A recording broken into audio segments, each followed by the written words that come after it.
ആഗ്രഹിക്കുന്ന എന്ത് കാര്യം നടക്കാനും സർവ്വ ഐശ്വര്യങ്ങളും ജീവിതത്തിൽ കിട്ടാൻ വേണ്ടിയിട്ടും നമ്മൾ സാധാരണ പ്രാർത്ഥിക്കുന്നത് മഹാവിഷ്ണുവിനെയാണല്ലോ. അപ്പോൾ ഭഗവാനെ പ്രസാദിപ്പിക്കാൻ വേണ്ടിയിട്ട് ഏറ്റവും ശക്തമായിട്ടുള്ള ഒരു മന്ത്രമുണ്ട്. ഒരു മന്ത്രം ദിവസം ഒരു തവണയെങ്കിലും ചൊല്ലുന്നത് വളരെ നല്ലതാണ്. കാര്യങ്ങൾ നടക്കുന്നിടം വരെ ചൊല്ലാം. അതല്ലെങ്കിൽ 21 ദിവസം എന്നുള്ള കണക്ക് വെച്ച് ചൊല്ലാം, 41 ദിവസം എന്നുള്ള കണക്ക് വെച്ച് ചെയ്യാം. അതൊക്കെ നിങ്ങളുടെ ഇഷ്ടമാണ്. പക്ഷെ ദിവസം ഒരു നേരമെങ്കിലും ചൊല്ലുന്നത് നമ്മുടെ കുടുംബത്തിന് സർവ്വ ഐശ്വര്യങ്ങളും നൽകും.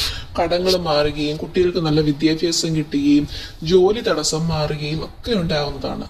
രാവിലെയോ വൈകുന്നേരമോ കുളിച്ച ശേഷം വിളക്ക് കത്തിച്ച് പ്രാർത്ഥിച്ച ശേഷം ഈ മന്ത്രം ചൊല്ലുന്നതാണ് ഏറ്റവും നല്ലത്. ഒന്നുകിൽ ഇത് നിങ്ങൾ ദിവസം ഒരു പ്രാവശ്യം ചൊല്ലുക, അല്ലെങ്കിൽ ഡെയിലി 21 പ്രാവശ്യം എന്നുള്ള രീതിയിലും ചൊല്ലാം.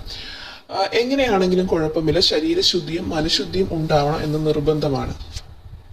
മഹാവിഷ്ണുവിനെ ധ്യാനിച്ച് ചൊല്ലേണ്ട മന്ത്രം ഇങ്ങനെയാണ്: ശ്രീ ഹരി ജഗന്നാഥ വിശ്വനാഥ ദിനേശ്വര സർവേശ ഭഗവാൻ ദേവ ദയാനിധയ ദീനമാ. ഇത് നമ്മളുടെ 5-6 ദിവസം ചൊല്ലുമ്പോൾ തന്നെ നമുക്കിത് ബൈഹാർട്ട് ആവുന്നതാണ്. പിന്നെ നമുക്ക് കാണാതെ തന്നെ ചൊല്ലാൻ കഴിയുന്നതാണ്.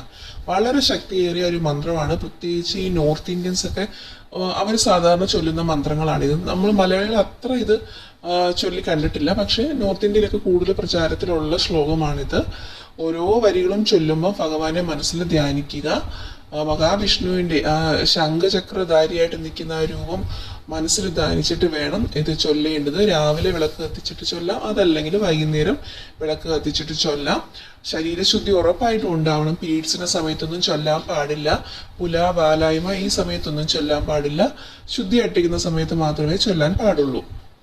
നിങ്ങൾക്ക് അത്യാവശ്യമായിട്ടൊരു കാര്യം നടക്കണം എന്നിരിക്കട്ടെ, എന്തെങ്കിലും ഒരു അസുഖം പെട്ടെന്ന് മാറണം, പെട്ടെന്നൊരു ജോലി കിട്ടണം, അങ്ങനെയാണെങ്കിൽ നിങ്ങൾ 21 ദിവസം നോൺ വെജ് ഒഴിവാക്കി രാവിലെ കുളിച്ച ശേഷം മഹാവിഷ്ണുവിൻ്റെ അമ്പലത്തിൽ പോയി നിന്ന് ഭഗവാനെ കണ്ട് ഈ നാമം 21 പ്രാവശ്യം ചൊല്ലുന്നത് പെട്ടെന്ന് തന്നെ നമുക്ക് ഫലം തരുന്നതാണ്.